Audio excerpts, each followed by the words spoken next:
Boa noite, Cláudio. Boa noite, Luiz Otávio.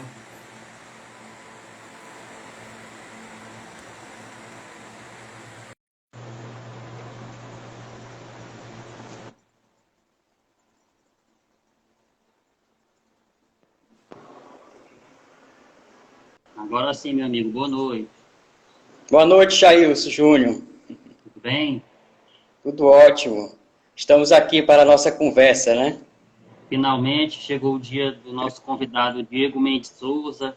Desejar primeiramente uma boa noite a todos que estão nos acompanhando através do Instagram do Piauí e também aqueles que irão nos acompanhar através da nossa página no YouTube. Hoje, no dia 30 de janeiro de 2021, nossa última live do mês de janeiro, o nosso convidado é uma das vozes poéticas mais proeminentes de Parnaíba, do Piauí.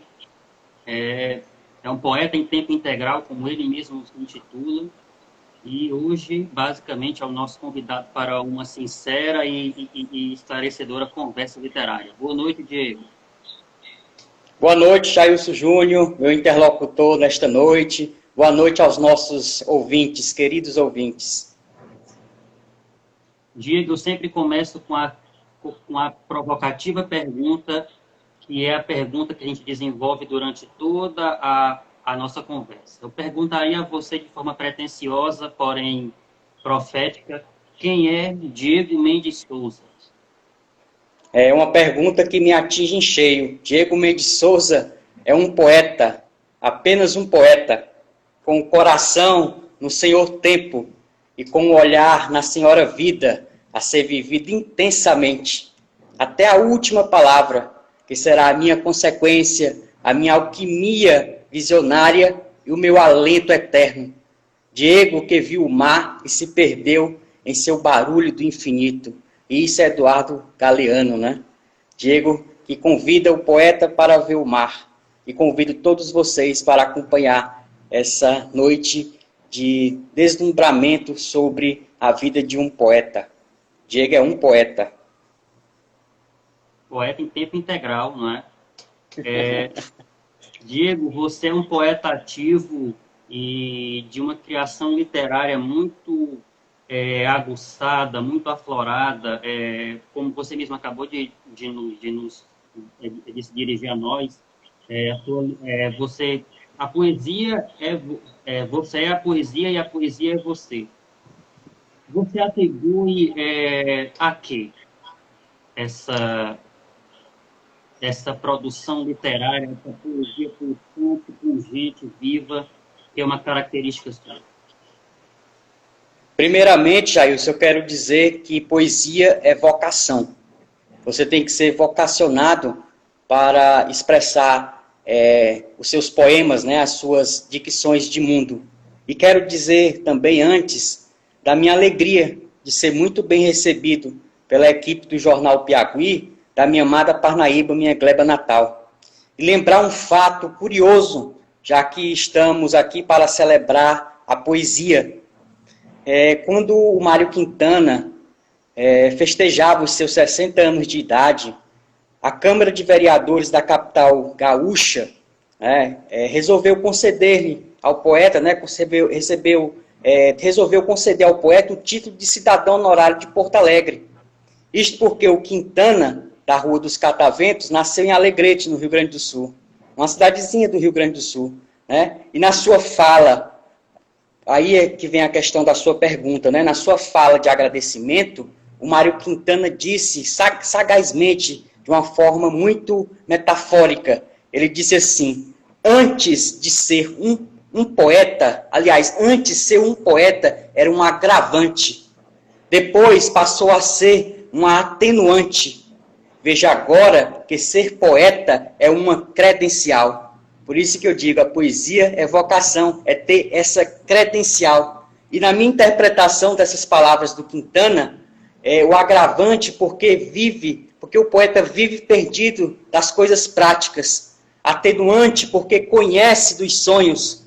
E credencial porque é testemunha do seu tempo. Por isso que eu repito que poesia é vocação. Com as sábias palavras de Mário Quintana. pois é assim que quero abrir o nosso diálogo, porque estamos aqui para celebrar exclusivamente a poesia, mãe absoluta de todas as artes, a credencial do tempo, da sensibilidade, da vocação, da inspiração, da vida. A poesia é uma casa que abriga os nossos fantasmas e as nossas quimeras. Então, poesia é isso, Jailson. Poesia é vocação. E também é vocação de vida, não é?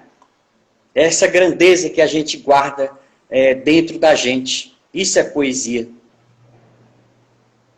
Maravilha, então. E, basicamente, a poesia, ela é, como você mesmo, como a gente mesmo conversou, ela é madrasta, né?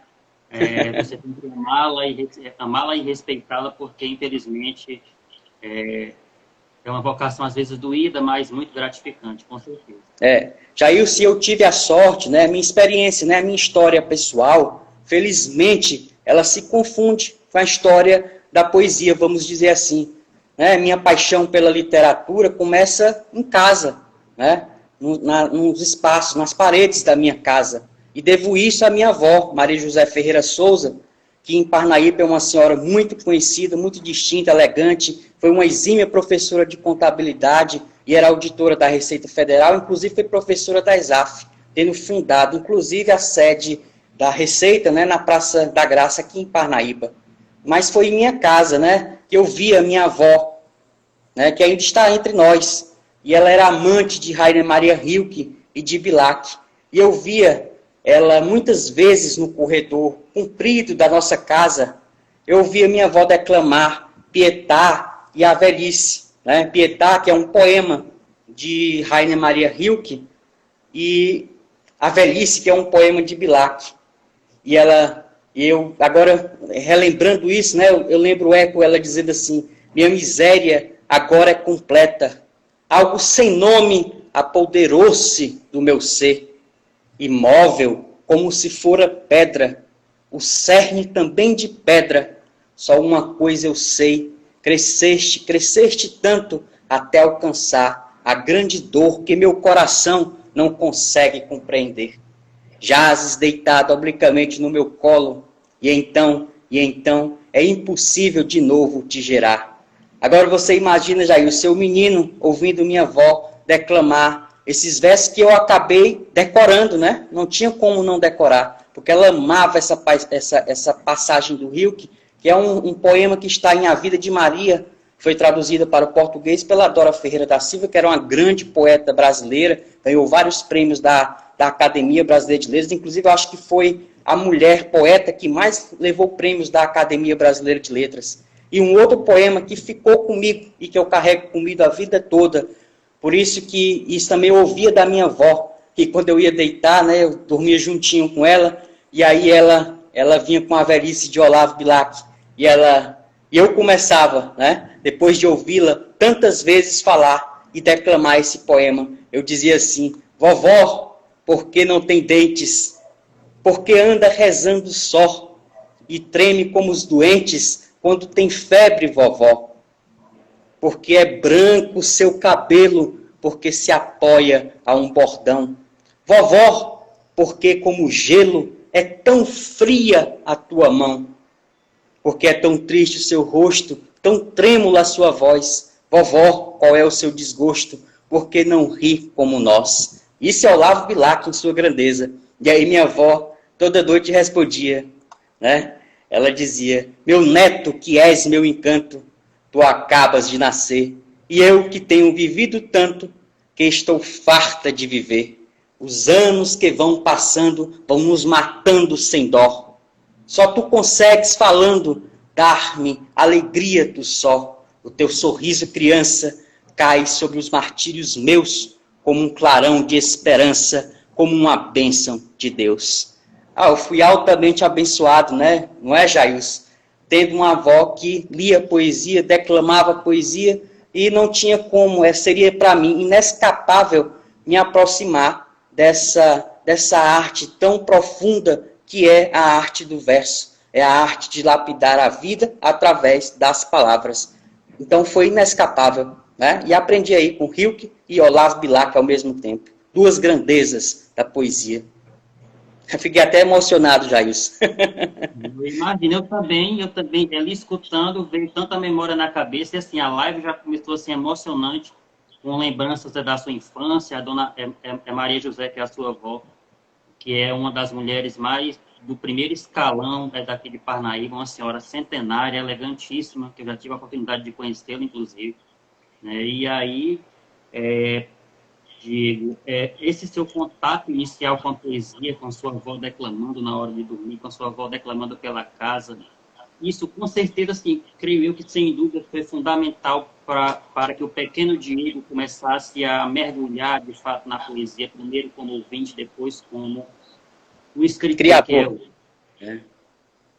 E seguindo assim, né, Jailson, o raciocínio, de certa forma, eu tive um encontro feliz, né? Quando criança, por ter descoberto também, sabe o quê? O jardim do Cajueiro de Humberto de Campos, né? Que em Parnaíba, né, na minha cidade, na minha gleba, que eu sou tão apaixonado por minha terra, há um jardim onde, hoje é um jardim, né? Mas ali foi a casa do Humberto e foi o quintal da casa de Dona Nica, que era mãe de Humberto de Campos, que era maranhense, veio para Parnaíba, né? Morou aqui, estudou as primeiras letras em Parnaíba, mas eu tive, quando criança, a oportunidade de ter contato com o Jardim do Cajueiro. E ali foi outro fascínio, fui levado pelo meu avô, o meu avô que também era dado à cultura, era um carnavalesco, era um artista popular, né, e levou-me para conhecer o Cajueiro de Humberto de Campos. E aquilo ali foi um deslumbramento. Nunca mais eu me afastei das letras do pequeno Cajueiro, do Cajueiro do pequeno Humberto, do menino Humberto, que às vezes eu até me reencontro, né? Eu faço questão de, quando estou aqui em Parnaíba, de ir até o Cajueiro, porque renova a minha alma. E sempre que eu chego nesse Cajueiro, eu sempre sou saudado com um caju, né? Bem doce. Sempre um caju despenca para mim.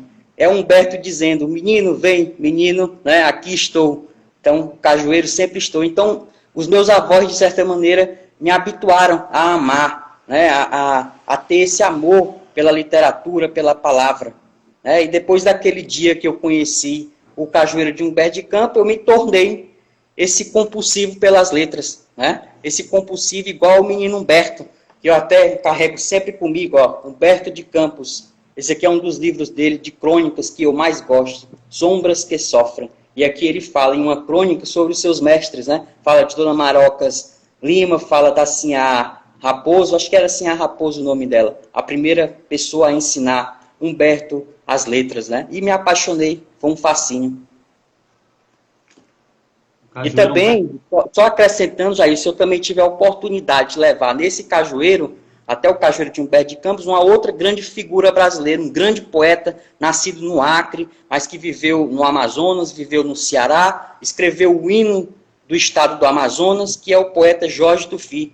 Ali também, para mim, depois dessa cena que eu tive com meu avô na infância, foi um segundo momento de deslumbramento que eu tive. Foi quando o Jorge Tufi chegou até a casa de Humberto de Campos e chegou no jardim e chorou, emocionado de estar em contato com as vibrações de um grande escritor, que inclusive era patrono de uma cadeira que ele ocupa na Academia Amazonense de Letras. Né? Agora, eu não sei se Humberto era patrono ou se ele era o ocupante da cadeira, mas que ele fazia parte dessa Academia Amazonense de Letras, isso Humberto de Campos fez e está guardado na memória de Jorge Tufi, né? Que eu tive o prazer de conhecer, que é um grande poeta brasileiro, já falecido, infelizmente. Jorge Tupi, que ainda tem outro detalhe, Jailson. Humberto de Campos, eu ainda tenho o privilégio, né, de ter relações familiares, porque a família de Humberto tem uma outra gama da família, que é do Maranhão, que é Gomes Veras. Então, de certa maneira, também tem ligação com a família do meu avô. É um ancestral, o Humberto de Campos. Diego, que tem ligações tanto com Humberto de Campos, um dos grandes poetas brasileiros, membro da Academia Brasileira de Letras, e também com Ferreira Goulart, não é? Você tem parentesco praticamente direto com Ferreira Goulart, sua avó é parente de Ferreira Goulart, prima, se eu não estou enganado, é prima, você me confirma aí daqui a pouco. Então, assim, a poesia já vem literalmente no sangue de Diego Mendes.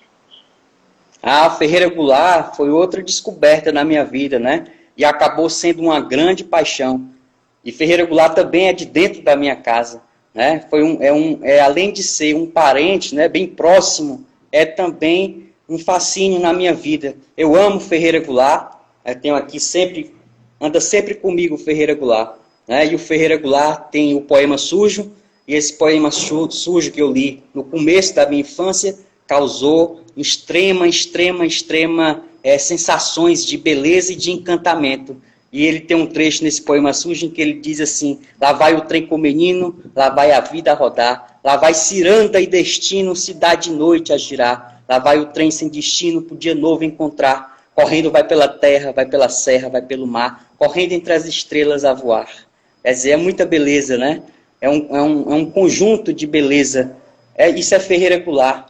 Também uma grande paixão. E uma outra grande paixão na minha vida é a formidável Nélida Pinhon, né? Uma grande romancista que eu também descobri na minha infância em um sebo em São Luís do Maranhão.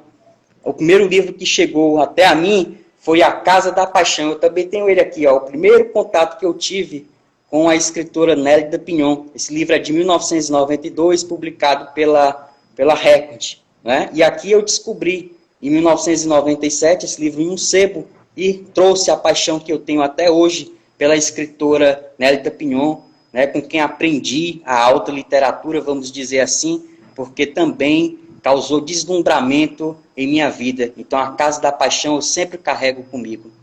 Quer dizer, Jair, são autores que estão comigo na minha nascente. Humberto de Campos, Ferreira Goulart e Nélida Pinhon, não é? São paixões.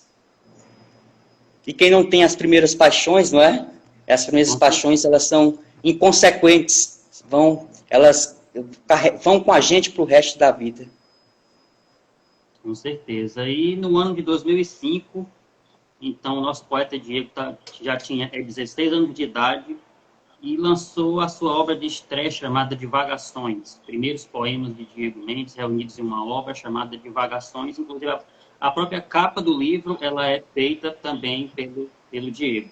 Diego, como é que foi essa primeira experiência de finalmente lançar um livro e, vamos dizer assim, tirar o RG de escritor? Vamos dizer assim. Eu me descobri poeta, né? E no ano de 2003, porque a gente se descobre. Eu sempre quis, desde a minha infância, ser escritor, né? Isso sempre foi um propósito na minha vida, ser escritor. Mas até hoje eu não consegui ser o escritor que eu pretendia ser. Por isso que eu digo que eu sou apenas um poeta. Eu não tenho um ritmo de escrita, não tenho a disciplina necessária para ser um escritor. Até agora, é a vocação que me chama, né? Eu sou chamado para escrever. E aí o primeiro livro surgiu, a ideia do livro Divagações surgiu no ano de 2003, quando eu comecei a escrever os meus primeiros poemas, né? E um dos primeiros poemas é um poema que também eu carrego comigo sempre, né? Eu também sei esse poema de cor, e ele se chama Candelabro, né? Foi um dos primeiros poemas que eu escrevi na minha vida, no ano de 2003, eu devia ter 13 anos ou 14 anos de idade, né? E ele diz assim, Candelabro. Só um instante que eu estou procurando aqui o verso. Ele diz assim: dói-me o peito, queima minha alma, esta solidão reclusa.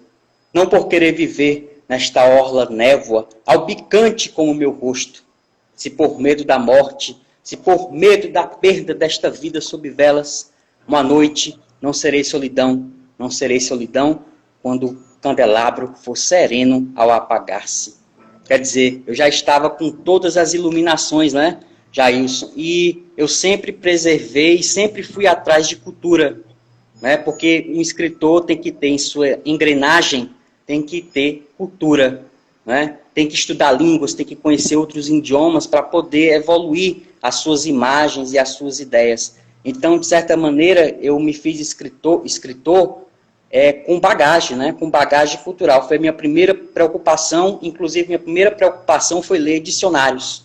Por isso que meu livro Divagações, no meu livro Divagações existem muitas palavras incomuns, palavras estranhas e até palavras inventadas, né? Que isso também faz parte da criação, inventar palavras. Então, eu sempre li dicionários e sempre me preocupei em fazer, em construir uma bagagem cultural sólida que me desse suporte, amparo para ser um escritor. Mas até hoje eu não sou o escritor que eu queria ser. Sou apenas um poeta.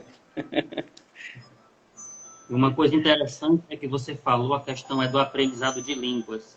O Guimarães Rosa, ele falava por volta de 13 línguas, não de forma fluente todas, ele falava algumas melhor, outras ele só ouvia melhor. E ele falava que no dia que ele aprendia uma palavra nova no idioma que não era o dele, ele descobriu uma coisa nova no português. Ele dizia que era uma simbiose, uma coisa com a outra. E ele era diplomata, ele era assim, uma pessoa intelectualíssima, né? Então ele falava que toda vez que ele aprendia um idioma novo, ele descobria coisas dos idiomas que ele já sabia. A palavra, ela é essa atmosfera, não é, Jailson, de elegância, essa atmosfera que nos aproxima do eterno, né, nos aproxima das imagens até surreais, né, as imagens das quimeras, das fantasias, dos sonhos. E o Guimarães Rosa sabia muito bem disso, não à toa é o grande mago das palavras que o Brasil preserva, né, Guimarães Rosa, Machado de Assis, né, que tem lapidação em sua dicção literária, né? São escritores que estão aí para a posteridade, que as futuras gerações sempre irão ler, né? É por isso, porque sempre buscaram, tiveram obstinação e tinham vocação para o sonho, né? Vocação para as imagens, né? Porque a literatura, como você disse no começo, às vezes ela é ingrata, né? Ser literário às vezes tem sua ingratidão. Isso não é só no Brasil, não, é no mundo inteiro. Não é? Você ser escritor é ter uma tarefa árdua, difícil a enfrentar. E isso também minha avó sempre me ensinou, né? Porque ela tinha medo das frustrações que eu poderia enfrentar na vida querendo ser escritor. Né? E por isso que me preocupei a garantir também não só o sonho, mas garantir o feijão. E isso já é origem Slessa, né? Isso já é outro nível de diálogo, que é o feijão e o sonho. Né? A gente tem que ter o feijão e o sonho, a verdade é essa. De literatura não se vive, já dizia o Everaldo Moreira Veras, um grande parnaibano escritor. De literatura não se vive, ao contrário, morre-se. Não é verdade? E tem até um verso seu, no Fanais dos Verdes Luzeiros, em que você fala justamente isso, que você sonha, mas não esquece de pôr os pés no chão. Justamente fazer um link com isso. Não se vive literatura, morre. Essa ideia está bem na abertura logo de Fanais dos Verdes Luzeiros, né? É a minha primeira reflexão. Eu digo assim: acredito muito na literatura, porém não esqueço de calçar os pés. É isso, né? A gente tem que ter essa segurança. Essa reflexão que a gente tem que ser feita, né? De ter o feijão e o sonho. E também, Jailson, nessa evolução, né, de feijão e sonho, eu acabei também tendo a feliz descoberta de um grande autor brasileiro chamado Benjamin Santos, que morava na cidade onde eu nasci e com quem eu convivi assiduamente, né? Foi com Benjamin Santos, né, o grande teatrólogo, dramaturgo, um grande poeta, que eu fiz a lapidação do meu ser literário, né? Esses primeiros anos com o Benjamin Santos e também com o Tarcísio Prado, com quem tive a oportunidade de fundar um jornal sociológico, um jornal cultural bastante profundo, que misturava romance, conto, novelas, poesia, cinema, artes plásticas, entrevistas, né, sobre a sociologia do mundo e a sociologia especialmente da Parnaíba. E eu tive o privilégio de fundar esse jornal com Benjamin Santos e Tarcísio Prado, né, o Bem Bem, que foi uma escola, né, foi uma escola que eu tive de literatura. Fui editor desse jornal por muito tempo, né, nos seus primeiros anos, um jornal como os antigos suplementos literários. E aqui, realmente, eu fiz minha formação enquanto escritor. O Bem Bem e jornalista, né, como escritor e jornalista. Foi uma grande aprendizagem que eu tive com Benjamin Santos. O Bem Bem, que inclusive é um dos jornais culturais ainda de maior circulação em Parnaíba, né? O Bem Bem é de fácil acesso, é um jornal importantíssimo, é um registro histórico do qual você também faz parte, junto com o Tarcísio Prado e o nosso querido Benjamin Santos. Eu fiquei agora, eu lembrei de um detalhe também, falando ali do Mário Quintana, no começo da nossa conversa, não é, Jailson? E eu lembrei de um fato, falando dessa questão da memória, da preservação dos nossos liames culturais, não é? Eu lembrei de uma passagem em Alegrete, na cidade natal do Mário Quintana, e esse fato ocorreu em 1968, porque queriam gravar um poema do poeta Mário Quintana em uma praça de Alegrete. E o Mário Quintana não queria, né, porque ele dizia assim, um engano em bronze é um engano eterno. Né? Olha a sapiência do Mário Quintana.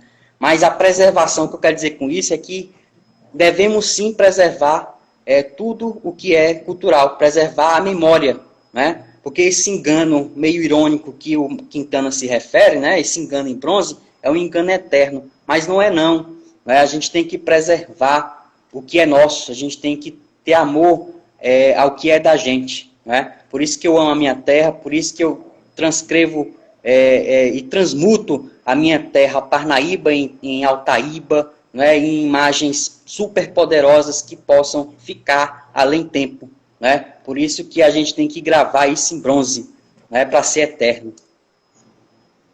Com certeza. E a poesia, Jailson, ela é assim, ela é um problema de cultura, né? E de sensibilidade. Não é para ser um poeta não precisa ter só sensibilidade. E aquilo eu volto àquela ideia que eu estava dizendo. A gente tem que ter esse pensamento sobre a cultura, né? Sobre a importância do uso dessa sensibilidade, porque só teremos uma sensibilidade efetivamente profícua e profunda se tiver a cultura por trás. Tem que ter o lastro, né? Tem que ter o aparelhamento cultural, né? Para que a palavra seja eterna, para que viva em tudo, né? Para que viva realmente a plenitude das letras. Então tem que ter esse aparelhamento cultural. E um poeta, um escritor, não é somente uma vocação que você tem e pronto. Você tem que estudar, você tem que aprender, você tem que ler. E quando você estiver cansado, você tem que ler de novo, você tem que conhecer novas palavras, novos termos. Porque um escritor, ele também tem a parte da transpiração, da disciplina, não só a inspiração. A parte da disciplina é exatamente esse aparelhamento cultural, né? Aí, quando eu falei agora em memória, eu lembrei também de uma passagem do Ledo Ivo, né? Um poeta que eu sempre tive um fascínio, uma paixão imensa.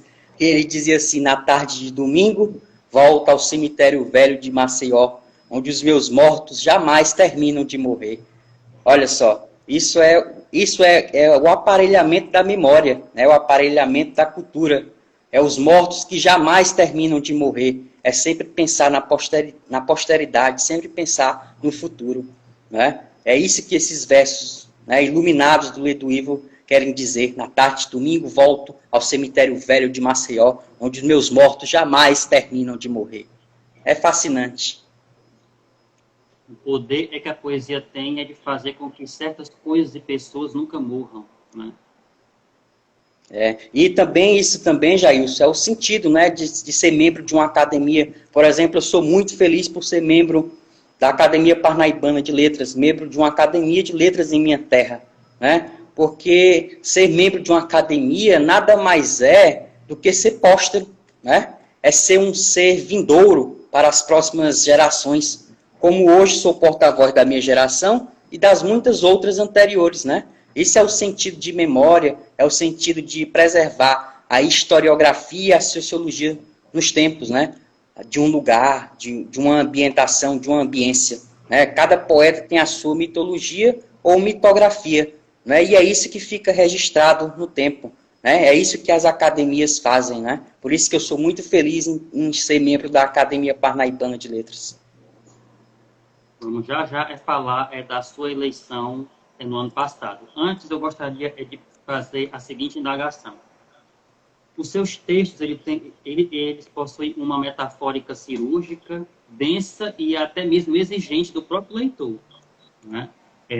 No sentido de exigir que o leitor esteja sempre atento, apurado e não perca o verso, não perca a imagem, não perca a metáfora.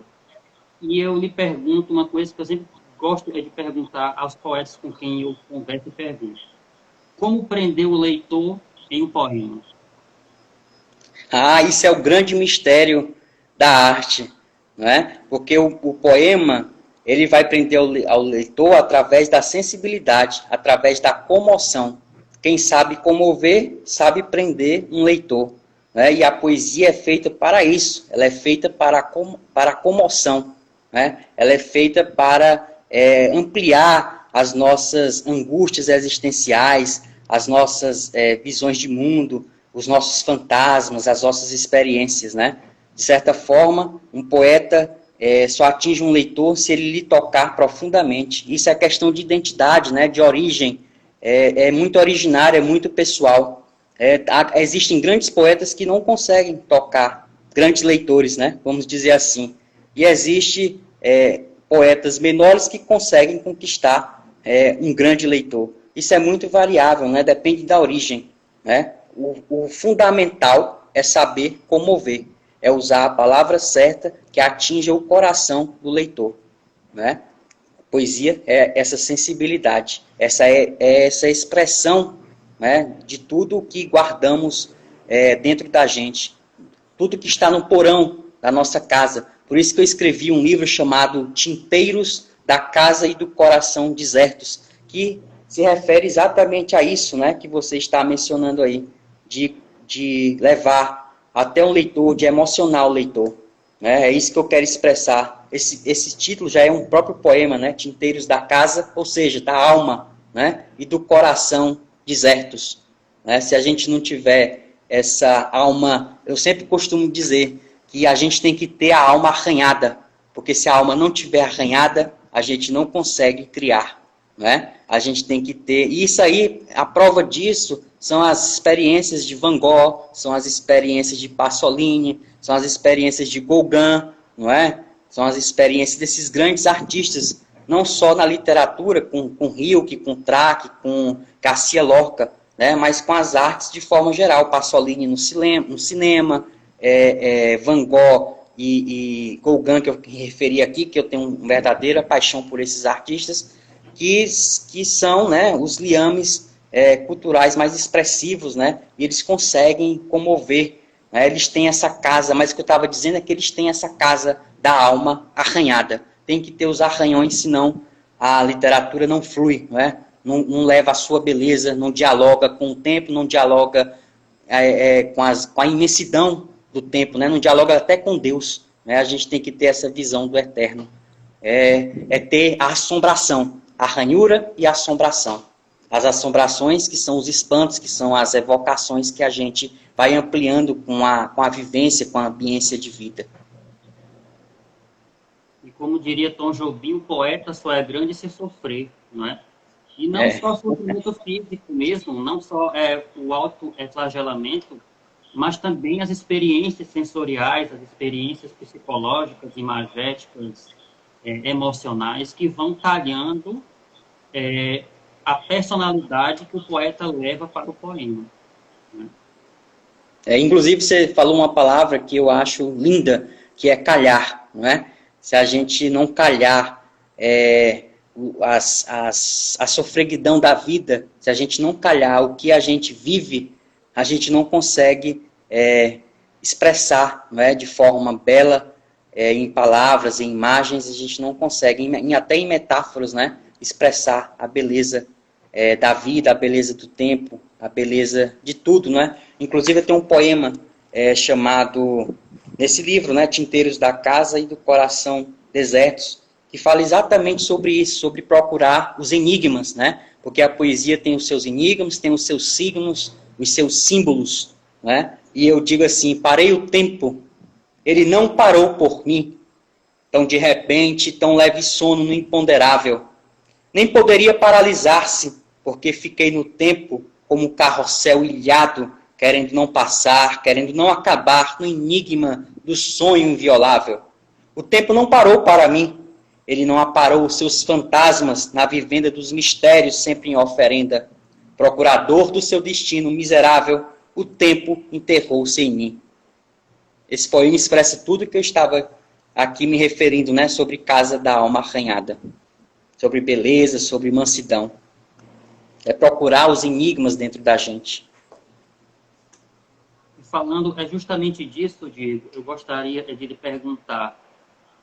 É uma pergunta um pouco difícil, mas eu vou tentar fazer e eu creio que você vai conseguir me responder. O que é que o poeta Diego Mendes gosta de imprimir nos seus textos? Quais são as temáticas, quais são as inspirações ou as provocações que o poeta Diego Mendes quer trazer e gosta de trazer? Eu escrevi um livro, Jair, chamado Gravidade das Xananas, né? E nesse livro, que fala aí sobre uma florzinha de mato, um mato selvagem, né? Que se espalha por Parnaíba durante os janeiros, né? Os janeiros de chuva. E nesse livro eu trago todas as temáticas de tudo que eu sempre trato em minha poesia. E lendo o índice, você já encontra a minha temática, a minha experiência de vida enquanto poeta. E aí eu falo de solidão, tristeza, miséria, felicidade, fortuna, juventude, velhice, vida, tempo, morte, melancolia, nostalgia, saudade, poesia, poeta, dor, amor. Ou seja, tudo o que faz parte da condição humana. Né? Porque um poeta ele tem que ter esse olhar sobre a condição de ser humano, né? A condição de ser um vivente do seu tempo, uma testemunha do seu tempo. Esses são os meus temas. E outra coisa importantíssima, que era justamente uma das perguntas que eu ia fazer a você aqui, uma das indagações, eu não gosto da palavra pergunta, eu gosto da indagação, é o trabalho memorialístico do poeta, porque nós somos eternizadores de momentos, vamos dizer assim, e o escritor, o poeta em geral, ele é uma testemunha do seu tempo. Então, as pessoas lá na frente, quando quiserem saber do que estava sendo dito agora, eles vão procurar os historiadores, vão procurar os geógrafos, mas vão também procurar os escritores, os poetas, os literatos, os romancistas, os contistas. E eu percebo que o seu trabalho, além da parte poética e da parte da produção literária, também tem muito da história, tem muito de registro histórico. Como é que você vê a importância do poeta na questão do registro da história? Primeiramente, eu queria trazer aqui à tona um pensamento do Albert Camus, que eu adoro, né? Que ele diz assim, que os poetas não nasceram para fazer história, mas para sofrê-la. E é pautado nessa ideia de Albert Camus, né, que eu faço o recorte da minha vida em memórias, né? Porque ter memória é acordar o que adormeceu, né? A gente acorda o que adormece. E também diz o Camus que com tanto sol na alma, como pude apostar no absurdo. Então, apostar nesse absurdo é reviver, refazer esses recortes do tempo. Né? Então, ser um memorialista, né? Não necessariamente a memória ela vem em fragmentos, né? Ela vem em recortes e iluminações, que elas não dizem a verdade, né? Mas também não é mentira. Né? É uma mescla de verdade e mentira, né? De invenção e de realidade, né? De criação e de realidade. Então, a memória, eu tenho uma preocupação muito profunda com essa questão memorialística. Né? Faz parte de mim ser memorialista. E isso eu aprendi com o Humberto de Campos, viu? Eu aprendi desde lá atrás, que também era um memorialista magnífico, escreveu Memórias, um livro chamado Memórias, escreveu também Os Diários Secretos, né, de Humberto de Campos. E ele sabia fazer isso divinamente bem. Né? Ele sabia recriar o tempo. Ele sabia, através do que adormeceu, o que dormiu no tempo que as pessoas não mais despertaram, né? Ele traz à tona. E é mais ou menos esse pensamento de Albert Camus, né? Sobre ter o sol dentro da alma, né? E apostar nesse absurdo que é retornar a um passado, né? Através de iluminações memorialísticas, né? Através de imagens reais e também fictícias, né? É recriar um tempo, né? É recriar através de metáforas, de imagens e até de sensações, né? De sentimentos, principalmente de sentimentos, né? Que o memorialista ele escreve sobre aquilo que ele geralmente viveu ou teve conhecimento, né, ou teve aproximação com o que ele está descrevendo, né? E Humberto de Campos fazia isso muito bem. Com certeza. E o trabalho é importantíssimo, esse trabalho é memorialístico como um registro histórico, realmente, né? E, Diego, você é mesmo jovem, você bebe pessoalmente de fontes de cânones da nossa literatura nacional. Você citou Nélida Pinhon, Carlos Nejá também, Antônio Carlos Sequim, Antônio Cícero e tantos outros nomes que nós temos aí como as grandes referências literárias de hoje. E eu lhe pergunto, o que dizer desse Parnaso poético da Academia Brasileira de Letras e como ele lhe influencia? Uma boa pergunta, Jailson. Eu fiquei feliz com a sua pergunta, sabe por quê? Porque eu tenho a felicidade de, aos 30 anos de idade, ser antologista de dois grandes poetas brasileiros. Um é o Antônio Cícero, aqui, ó. Esse livro Estranha Alquimia foi organizado por mim, né? É a primeira, inclusive, é a primeira antologia poética da carreira do Antônio Cícero. Ou seja, eu tive esse privilégio, né, de trazer, de organizar e de idealizar essa primeira antologia de Antônio Cícero chamada Estranha Alquimia. E também fui antologista do Antônio Carlos Sequim, com o Hálito das Pedras, né? Aqui temos os melhores poemas de Sequim.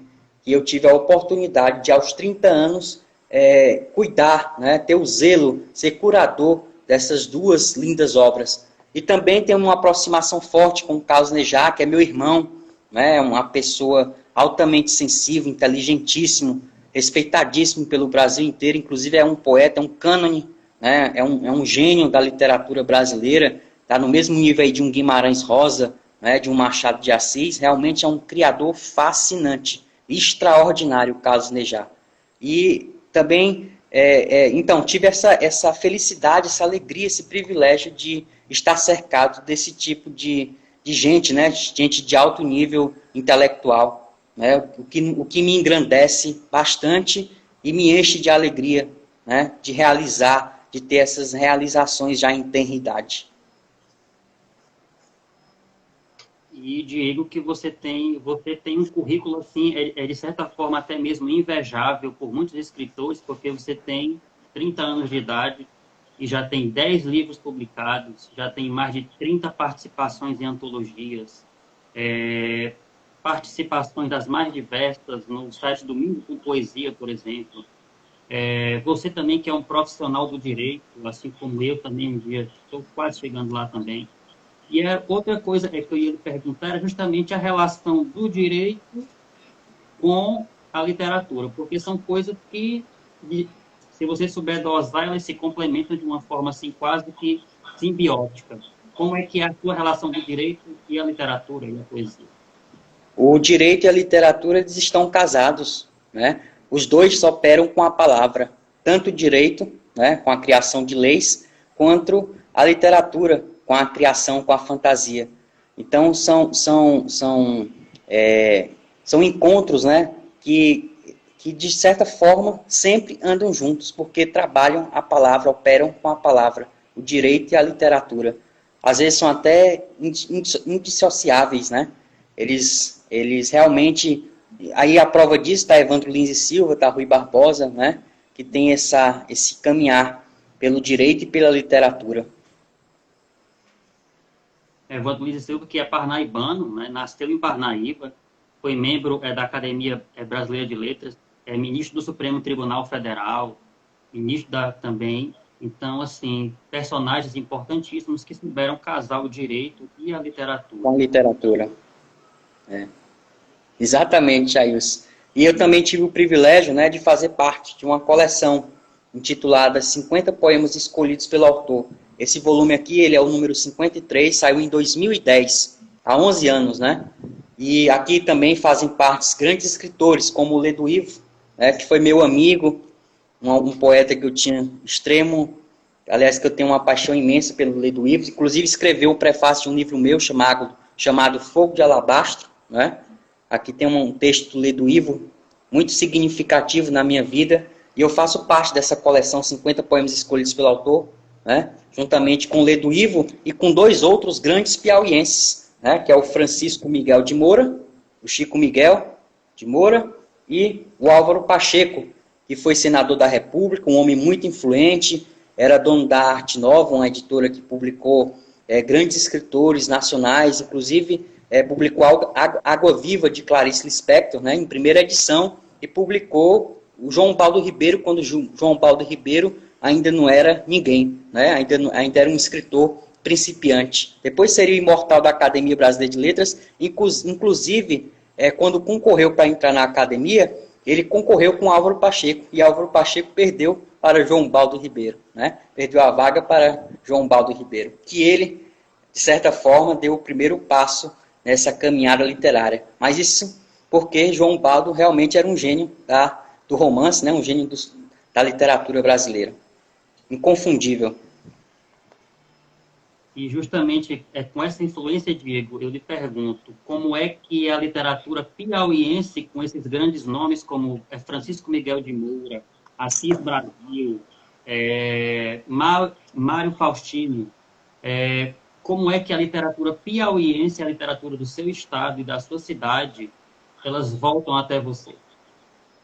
A Parnaíba, ela é muito feliz, sabia, literariamente, porque aqui em Parnaíba nasceu o Assis Brasil, né, que foi prêmio Machado de Assis da Academia Brasileira de Letras, se eu não me engano, no ano de 2004. O grande Assis Brasil, né, o Evandro Lins e Silva, que a gente já mencionou aqui, que também era um parnaibano e foi membro da Academia Brasileira de Letras, né, um homem seminal aí na criminologia, na história do direito. E aí esses grandes poetas, como o Chico Miguel, o Álvaro Pacheco, o Piauí realmente é uma casa de grandes escritores, né? Mário Faustino, que você mencionou aí, da Costa e Silva, não podemos esquecer jamais da Costa e Silva, né? Que é um poeta extraordinário, um poeta profícuo e profundo, um poeta que escreveu Saudade, que nesse poema Saudade tem um dos versos mais bonitos da historiografia nacional, literária nacional, dos símbolos, né? O grande da Costa Silva, inclusive Parnaíba também teve um grande simbolista chamado Jonas da Silva, né? E fez história na literatura brasileira. E além desses escritores, eu tive o privilégio também de publicar um livro chamado Velas Náufragas, e eu apresento esse livro aqui porque aqui eu falo da minha paixão pelo Piauí literário, né? Inclusive tem uma crônica aqui sobre a literatura feita por esses grandes escritores, né? Esses grandes escritores que fizeram o Piauí literário. E falo desse orgulho de ter nascido no Piauí, né? Sou um filho orgulhoso, é a crônica do filho orgulhoso. E nesse poema eu menciono da Costa e Silva, né, que é pai do Alberto da Costa e Silva, um outro grande poeta, Félix Pacheco, né, que é primo de uma grande poeta brasileira chamada Estela Leonardo, Martins Napoleão, Carlos Castelo Branco, Mário Faustino, Torquato Neto, né, o médico Deolindo Couto, H. Dobal, Roger Rego de Carvalho, que foi meu amigo, e esse realmente era um romancista fascinante, né? E o próprio Álvaro Pacheco, né? Então eu tive essa aproximação, tive essa feliz, né, aproximação com o Roger Rego de Carvalho, que me enche de muito orgulho de ter sido amigo do Roger. Inclusive recebi os livros dele, né, os 3 livros dele, como o Rio Subterrâneo, autografado, né? Eu tenho minha biblioteca, o autógrafo do Roger Rego, né, que era um homem assim de alto nível intelectual, né, e perdido em sua loucura, né, porque a loucura também faz parte da criação, e criar é um ato de loucura, né? Então o Roger sempre esteve à frente do seu tempo, sempre foi um homem de proa, né? Sempre teve um ideal, e realmente é um grande romancista. E a minha paixão aqui pelo Roger Rego, que eu, felizmente, com essa sua pergunta, eu acabei lembrando do Roger. Me deu até saudade dele, e uma outra grande figura que foi o Tarcísio Prado, que ali era um homem sábio demais, era um homem de teatro, né?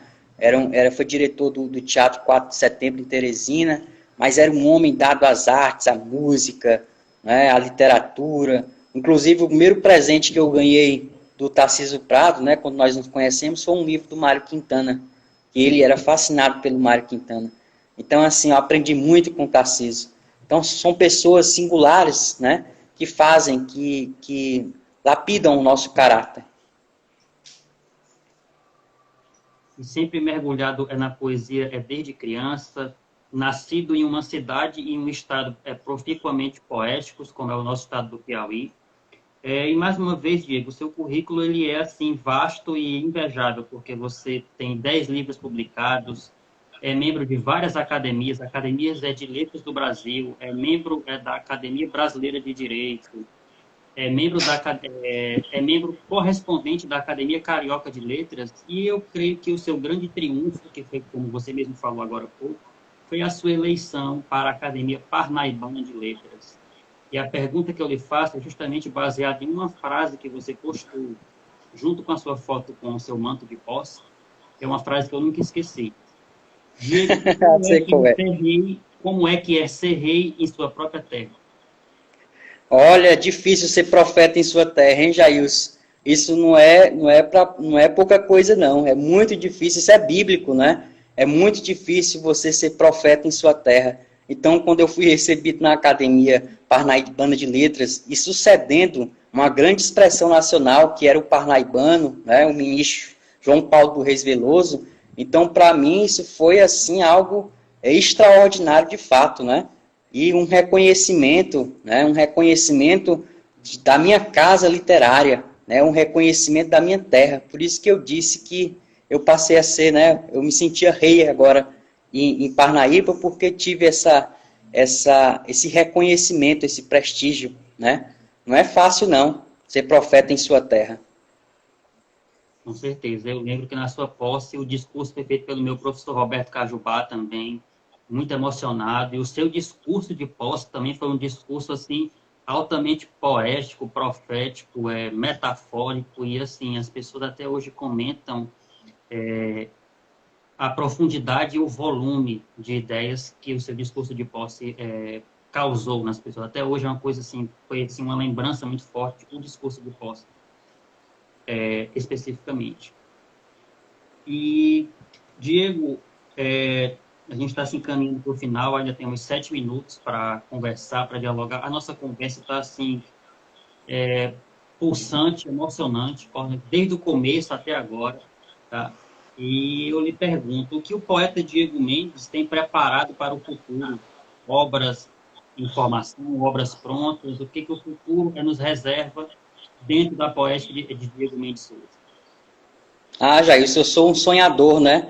Eu nunca deixei de sonhar. E pelo fato de tanto sonhar, é que a minha literatura vai, de certa forma, nascendo, né? Porque inclusive os melhores poemas que eu tenho, eles vieram do sonho, né? Às vezes eu acordo na madrugada e os versos nascem inteiros, porque eu ainda sou dado ao papel, né? A caneta é o papel. Eu só escrevo no papel, mas também não deixo esses papéis depois de o poema concebido e escrito, eu desapareço, né? Eu faço com que esses papéis desapareçam. É uma forma de magia, né? De simbologia no tempo.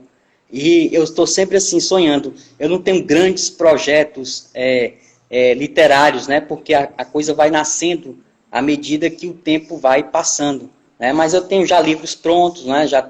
Vou publicar daqui a alguns meses um livro chamado Rosa Luminosa. Vou publicar também Salmos à Gleba das Carnaúbas, né? Que é uma homenagem à minha cidade. Talvez seja o livro mais alto que eu já tenha escrito, né? Já está praticamente pronto. E também vou editar um livro de Carlos Nejar, né? Chamado Água de Eternidade.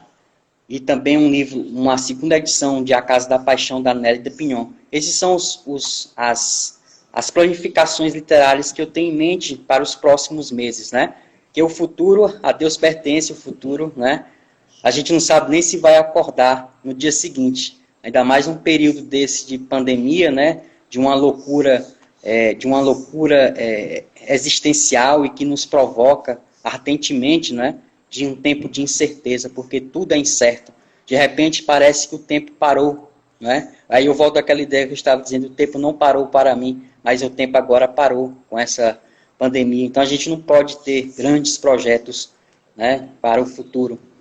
Sempre pensando nessa ideia, né, de reconstrução ou de construção do tempo. E Diego, você é um dos personagens mais proeminentes de nossa poesia, ativamente, um poeta que leva o nome da Parnaíba e do Piauí para o Brasil, né? Porque a nossa Parnaíba, apesar de muito bela e de ter filhos poéticos muito proeminentes, a gente ainda está muito longe do que Parnaíba e o Piauí realmente merecem. Não é? Então, ter um personagem como você, jovem, atuante, e que não esquece das origens, que eu acho que é o mais importante, é não esquecer de onde você veio, a sua terra natal, é tão importante o apego à terra natal, e ter um lugar para onde voltar. A alma litorânea, como você mesmo menciona, tem que ter a alma litorânea. Eu adoro, Jair, os seres aladinos, né? E eu sempre digo realmente que eu tenho a alma litorânea, que eu tenho o meu coração costeiro, e principalmente, eu sou um homem de terra dentro. Né? Eu tenho a minha terra dentro, e eu crio de dentro para fora. Acho que por isso que a minha poesia consegue atingir as pessoas, né? Porque eu falo da verdade, né? É a expressão de sentimentos verdadeiros. Eu falo da casa da alma, né? Então eu tenho essa terra dentro, esse desejo de futuro, né? Mas sem esquecer a tradição. É muito importante a preservação da tradição, né? É a tradição que é o alicerce, né, de qualquer criador. A gente tem que ter o olhar no passado também, né? Projetar o futuro, pensar o presente e sempre olhar para o passado, né? E aí os meus seres aladinos, que são os cajueiros, né? Os cajus, as lagoas de Parnaíba, os caranguejos, os ciris, né? Que são simbologias, mitografias e mitologias muito fortes na minha poesia. Então eu tenho essa preocupação de ser um homem de terra dentro. Eu adoro ser um homem de terra dentro. Diego, de já eu queria te agradecer pela presença, por ter aceitado de pronto o nosso convite. O Piauí, assim, tem a honra de tê-lo como um parceiro, como uma pessoa que leva o nome da cultura piauiense parnaibana para o Brasil conhecer. Nossa conversa foi muito boa, que todos os telespectadores, que eu agradeço de já por terem acompanhado, não se arrependeram de ter entrado na nossa live. E, para finalizar, eu deixo as últimas palavras para você. Eu vou fechar com um poema chamado Ser do Mar. Né? Ser do Mar. Cosmonave de um coração costeiro que navega na pré-amada dor, na maré do mar, no mar do ser. Meu alter ego, a dor mar, a domar os sargaços de um sal salgado, de um sol solstício, de uma lua lunática que passa na alma de enseada. Meu coração aberto nas praias do sonho, litoral de aberturas ao mundo. E assim encerro as minhas palavras, né? Dedicando essa noite ao mundo, né? Às vocações, às chamas das ilusões, né? Das quimeras, das fantasias, sem esquecer os fantasmas. É como fazia o Belchior, né? Ter o fantasma no porão. Belchior, né? O nosso grande Belchior, eu me refiro ao cearense, não o profeta, que também era um profeta, não é? E ele ia buscar, tem essa ideia de buscar no Piauí, não é? Ele dizia assim, meu boi morreu, o que será de mim? Manda buscar outro, maninha, lá no Piauí. Isso é uma cantiga de roda, né? É uma cantiga antiga, mas que o Belchior transformou, né, no seu pequeno mapa do tempo. Eu tento viver esse pequeno mapa do tempo, de viver a geografia, de viver as geografias, de viver a amplidão do tempo, né? É fascinante isso. Ser do rimar. Diego, meu amigo, eu queria mais uma vez lhe agradecer em nome do Piauí, em nome do Klaus, em nome de toda a nossa equipe editorial. Foi um prazer e é um prazer lhe ter como nosso membro. Foi muito gratificante para mim, pessoalmente, para todos nós. Eu agradeço a todos os que assistiram a gente até agora. Essa live ela vai ficar disponível aqui, no Instagram e no YouTube, a partir de segunda-feira. E qualquer coisa, nos procurem. Diego Piauí sempre está de portas escancaradas para a sua contribuição, que é grande. Continue na sua caminhada poética, com certeza é ainda mais frutífero do que já é. Eu amei a nossa conversa, Jair. Você é um entrevistador preparado, viu? Você estava preparado para esta conversa. E isso é muito importante em um entrevistador. Meus parabéns. Eu gostei muito de estar aqui e de ter essa oportunidade de expressar sobre os meus sonhos, né, sobre as minhas dores, sobre os meus arranhões. Muito obrigado pela prestigiosa noite. Muito feliz e honrado. Digo a mesma coisa, meu amigo. Qualquer coisa, estamos por aqui, viu? Até a próxima, Diego. Até a próxima, todos que nos assistiram. Tchau, tchau, pessoal. Boa noite. Boa noite.